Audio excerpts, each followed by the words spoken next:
नाज़रीन, खबर दें बहावल नगर से, जहां VNN न्यूज की ब्यूरो चीफ इफ्तिखार हुसैन पढ़ियार की रिपोर्ट के मुताबिक जिला बहावल नगर में नॉन स्टॉप डकैतियों का सिलसिला ना रुक सका। तफसीलात के मुताबिक तहसील हारूनाबाद थाना सिटी के इलाका मिलाद चौक में डकैती की वारदात। 3 मुसल्ला मोटरसाइकिल सवार डाकू हजारों रुपए नकदी लूट कर फरार। वारदात की CCTV फुटेज मंजरे आम पर आ गई।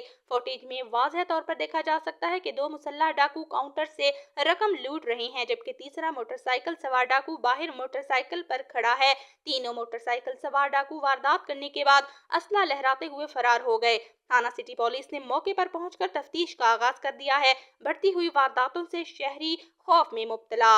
आए रोज डकैतों के हाथों से लुटने वाले शहरियों से DPO बहावल नगर नसीबुल्लाह खान, RPO बहावलपुर राय बाबर सईद और IG पंजाब डॉक्टर उस्मान अनवर से मुतालबा किया है कि हमें तहफ़्फ़ुज़ फराहम किया जाए।